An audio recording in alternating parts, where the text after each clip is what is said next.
தொடர்ந்து நம்ம போர் நிலவரங்களை பார்த்துட்டு இருக்கோம். இப்போ வந்திருக்கக்கூடிய சில முக்கியமான தகவலை ஒரு தொகுப்பா பார்க்கலாம். அதுக்கு முன்னாடி ஒரு முக்கியமான விஷயம், உங்களுக்கு பிஎஃப் அமௌண்ட் எடுக்கிறதுல சிரமம் இருந்தால் இவங்கள தொடர்பு கொள்ளுங்க. இவங்க உங்களுக்கு அதில் ஹெல்ப் பண்ணுவாங்க.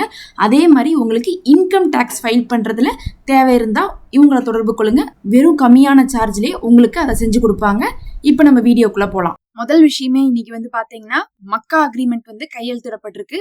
மக்கா அக்ரிமெண்ட்னா என்னன்னு பார்த்தா, மக்காவுடைய நலனுக்காக ஒரு அக்ரிமெண்ட் போட்டிருக்காங்க. மொத்தமா சவுதிக்காகவே போட்டிருக்காங்கன்னு வச்சுக்கலாம்.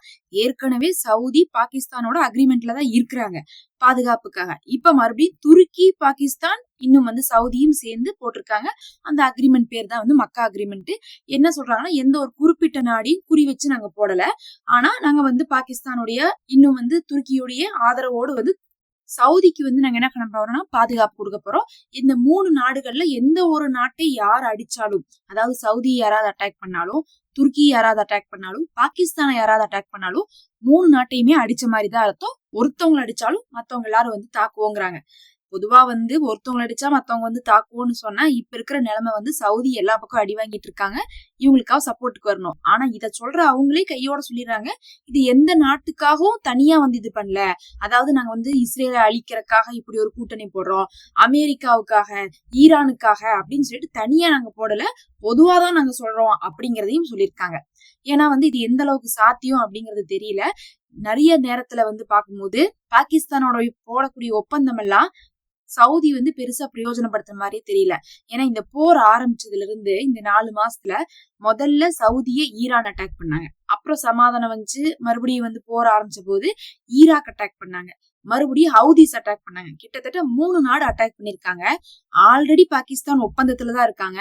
அப்ப கூட அவங்க என்ன பண்ணாங்கன்னா, அவங்களுடைய ஆயுதத்தை கொடுத்தாங்க, விமானத்தை கொடுத்தாங்க, இன்னும் வந்து படைகளை வந்து கொடுத்தாங்க, பயிற்சி கூட கொடுத்தாங்க. ஆனா சண்டையே போடல. அந்த நிலைமையில தான் இப்ப மறுபடியும் இன்னொரு அக்ரிமெண்ட் போறாங்க. இதுல துருக்கியும் வந்து சேர்றாங்க. அதுக்கப்புறம் பாகிஸ்தான் இருக்கிறாங்க. ஆனா வந்து இவங்க திருப்பி அடிப்பாங்களாங்கிறது ஒரு பெரிய கேள்விக்குறிதான். இதுல வேற துருக்கி வந்து ஈரானுக்கு எதிராக வந்து சண்டை போடுவாங்கன்னு பார்த்தா சண்டை போடுறதுக்கு வாய்ப்பு இல்ல. என்னதான் ஈராக்குக்குள்ள இருக்கக்கூடிய பிஎம்எஃப் போர்ஸ் வந்து சவுதியை அடிச்சாலும் கூட இவங்க எல்லாம் பேசாம பாத்துட்டு தான் இருக்காங்க. அதனால சவுதி இந்த ஒப்பந்தம் எல்லாம் போடுறது வந்து பிரயோஜனம் இல்லாத ஒரு விஷயம்னு சொல்லிட்டு இன்னைக்கு ஈரான் சொல்லியிருக்காங்க. என்ன சொல்லியிருக்காங்கன்னா, மத்தவங்களை நம்புறதை விட உங்க கையை நீங்க நம்புங்க. நீங்க அமெரிக்கா வெளியே அனுப்புனா உங்களை எதுக்கு நாங்க அடிக்க போறோம் அப்படின்னு கேட்டிருக்காங்க. 2 விஷயம். ஒண்ணு, யார்ட்டையும் போய் ஆயுதம் ஆட்களையும் எதிர்பார்க்காதீங்க, நீங்க உங்களை நம்புங்கிறாங்க. இன்னொன்னு, ஃபர்ஸ்ட் உங்களுக்கு பிரச்சனைக்கு காரணமே இந்த அமெரிக்காக்காரன் தான், அவனை கொஞ்சம் வெளியே அனுப்புங்க அப்படிங்கிறாங்க. இந்த 2 விஷயத்தையும் இன்னைக்கு ஈரான் வந்து சொல்லியிருக்காங்க. அதே சமயத்துல இந்த ஒப்பந்தம் வந்து பார்த்தா ஒரு பிரயோஜனம் இல்லாத ஒரு ஒப்பந்தம் மாதிரிதான் தெரியுது. இல்ல மறைமுகமாக ஏதாவது இவங்க வந்து வச்சிருக்காங்களா அதுல ஒரு காரணம் அப்படிங்கிறது தெரியல.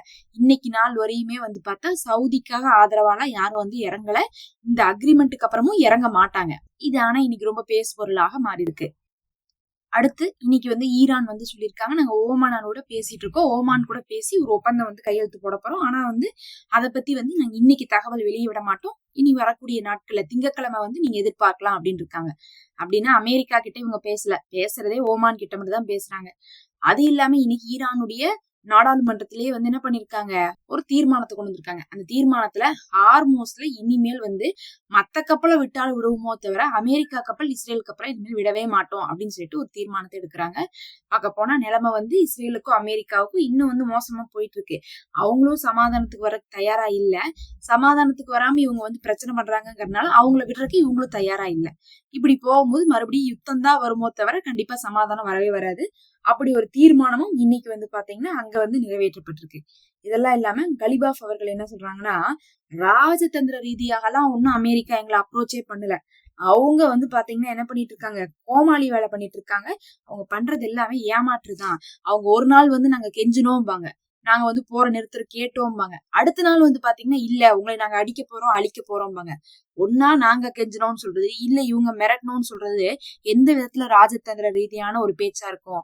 இது வெறும் ஏமாற்று வேலைதான், உலகத்தை ஏமாத்திட்டு இருக்காங்க அப்படின்னு சொல்லியிருக்காங்க. அதே சமயத்துல இவங்க அடிப்பேன்னு சொல்லிட்டு மிரட்டினா நாங்க பயந்துருவோம்னு நினைக்கிறாங்க. நாங்க எந்த நேரமும் சண்டைக்கு தயாரா இருக்கிறோம். நீங்க சும்மா மிரட்டுறதுனால மட்டும் உங்களுக்கு பயந்து நாங்க வந்து ஒரு ஒப்பந்தத்துக்கு வந்துருவோமோ, இல்ல நீங்க சொல்ற மாதிரி ஆறுமோசம் திறந்து விட்டுருவோமோன்னு சொல்லிட்டு நினைக்க வேண்டாம்னு வேற இன்னைக்கு என்ன பண்ணிருக்காங்கன்னா வார்ன் பண்ணிருக்காங்க. அமெரிக்காவுடைய நிலைமை என்னன்னா இப்போதைக்கு ஆயுதம் பற்றாக்குறையா இருக்கு, போற ஆரம்பிக்க முடியாது. அதனால நம்ம என்ன பண்ணலாம், எதையாவது சொல்லி இழுத்தடிச்சிட்டு இருக்கலாம்னு சொல்லிட்டு 2 நாள்ல கையெழுத்து போட போறோம் சமாதான ஒப்பந்தம் சொல்லி இப்ப 4 நாள் ஆச்சு. ஆனா இன்னும் அப்படி ஒரு ஒப்பந்தமும் வரல, கையெழுத்து வரல. நடுவுல யார் நிக்கிறாங்கன்னு கேட்டா யார் நிக்கிறாங்கன்னே தெரியல. அன்னைக்காவது பார்த்தா பாகிஸ்தான்ல இருந்தாங்க. இப்ப பார்த்தா பாகிஸ்தான்ல அங்க எதுவும் வேலை இல்லாம இங்க என்ன பண்ணிட்டு இருக்காங்க, ஒப்பந்தம் போட்டுட்டு இருக்காங்க.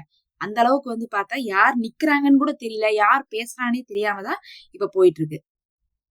கடைசியா இன்னைக்கு பாத்தீங்கன்னா சவுதியுடைய ப்ராக்சிஸ ஹவுதீஸ் அடிச்சிருக்காங்க. ஈரானுடைய தூண்டுதல்ல தான் பாத்தீங்கன்னா சவுதியின் மீது அட்டாக் செய்யப்பட்டு இருக்குது. அது நேரடியாக சவுதிக்கும் ஈரானுக்கு நடுவுல தாக்குதல் நடந்துட்டு இருந்துச்சு. அதுக்கப்புறம் இப்ப நடுவுல ஒரு ஒப்பந்தம் எல்லாம் போட்டாங்க சவுதி. அதுக்கு பிறகு என்ன ஆயிடுச்சுன்னு பாத்தீங்கன்னா நேரடியா அடிக்கிறத ஈரான் விட்டுட்டு ஹவுதீஸை வச்சு அடிக்க ஆரம்பிச்சிட்டாங்க. ஹவுதீஸ்க்கும் சவுதிக்கும் உள்ள 1000 பிரச்சனைகள் இருந்தாலும் அப்பப்ப ஏதோ ஒரு விதத்துல சமாதானம் இருந்துச்சு. ஆனா இந்த தடவை அந்த விமான பிரச்சனையை பெருசா எடுத்து இதவே காரணமா வச்சு அடிங்கன்னு சொல்லிட்டு ஈரானுடைய தூண்டுதல்ல தான் இதெல்லாம் நடந்துட்டு இருக்குன்னு சொல்லிட்டு ஆய்வாளர்கள் எல்லாமே சொல்றாங்க. அதனாலதான் ஃபர்ஸ்ட் அட்டாக்கே சவுதி மேல ஈராக்குடைய PMF போர்ஸ் அடிச்சாங்க. அந்த PMF போர்ஸ் யாருன்னு பார்த்தா ஈரானுடைய பேக்கப் போர்ஸ். அவங்க அடிச்சு போட்டு ஹவுதீஸ் கிளைம் பண்ணாங்க. அப்படிங்கும் போதே தெரியுது ஈரான் சொல்லி PMF போர்ஸ் அடிச்சு அதை கிளைம் பண்ணது ஹவுதீஸ். நான் உங்களை அந்த பக்கம் திருப்பி விடுறேன், சவுதி நீங்க என்ன பண்ணுங்க வச்சு செய்யுங்கன்னு சொல்லிட்டு ஹவுதீஸ்ட சொல்லிட்டு இங்கிருந்தும் தாக்குதல்லாம் நடத்தப்பட்டு தான் இருந்துச்சு.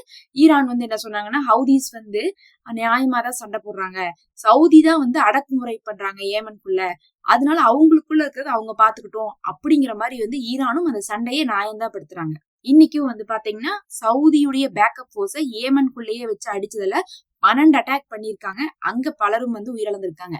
நேத்தும் அதே இடத்துலதான் நம்ம சொன்னோம், அவங்களுடைய விமானத்தளம், ஆயுத கிடங்குகள், இன்னும் பார்த்தா பயிற்சி முகாம்கள் இருந்த இடத்துல அடிச்சாங்கன்ட்டு இன்னைக்கும் அங்கேயே அடிச்சிருக்காங்க. 12 அட்டாக் வேற ஹவுதீஸ் பண்ணிருக்காங்க. சவுதியுடைய பிரச்சனை அப்படிங்கிறது நாளுக்கு நாள் பெருசா போயிட்டு இருக்கு. ஒருவேளை அதை முறியடிக்கிறதுக்காக கூட இப்ப இந்த மக்கா அக்ரிமெண்ட் போட்டிருக்கலாம். ஆனா அந்த மக்கா அக்ரிமெண்ட்டுக்கு இவங்க என்ன பண்ண போறாங்கன்னு பொறுத்து இருந்துதான் பாக்கணும்.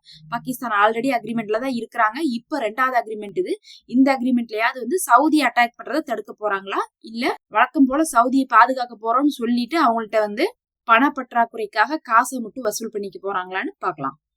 இதெல்லாம் இல்லாம பாத்தீங்கன்னா இன்னைக்கு இஸ்ரேலுடைய பிரதமர் என்ன பேசி வச்சிருக்காங்கன்னா, மறுபடியும் காசாக்குள்ள அட்டாக்லாம் நடந்திருக்கு. நடந்ததுக்கு காரணம் என்னங்கும் போது, நாங்க அவங்கள வேணும்னு அடிக்கல, அங்க ஆயுத குடோன்கள் இருந்துச்சு, அங்க இருக்கக்கூடிய போராளிகள் பார்த்தா ஆயுத பரிமாற்றம் செஞ்சாங்க, அதனால தாக்கியிருக்கோம் அப்படிங்கிறாங்க. ஆனா அந்த இடத்துல பாத்தீங்கன்னா பொதுமக்களும் உயிரிழந்திருக்காங்க.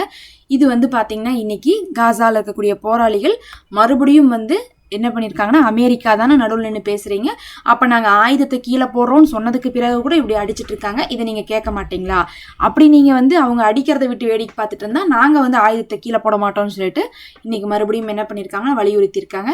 போன வாரம் தான் ஆயுதத்தை கீழே போடுறோம்னு சொன்னாங்க. அதுக்கப்புறம் இஸ்ரேல் பாத்தீங்கன்னா உள்நாட்டுல அவங்களுக்கு அது ஒரு பெரும் அழுத்தமாக இருக்கு, நம்ம அங்கிருந்து வெளியே வந்துடக்கூடாது அப்படிங்கிறதுக்காக நீங்க ஆயுதமே போட்டாலும் போடாட்டினாலும் சரி நாங்க வெளியே போக மாட்டோம் அப்படின்னு சொன்னாங்க. அதுக்கப்புறம் இப்ப தாக்குதலையும் முன்னெடுக்க ஆரம்பிச்சிட்டாங்க. காசாக்குள்ள பல இடங்கள்ல அவ்வப்போது இந்த ஒரு வாரத்துக்குள்ள ஒரு 5-6 தாக்குதலுக்கு மேல நடந்துருச்சு. இதெல்லாம் தான் இப்ப முக்கியமான தகவல்.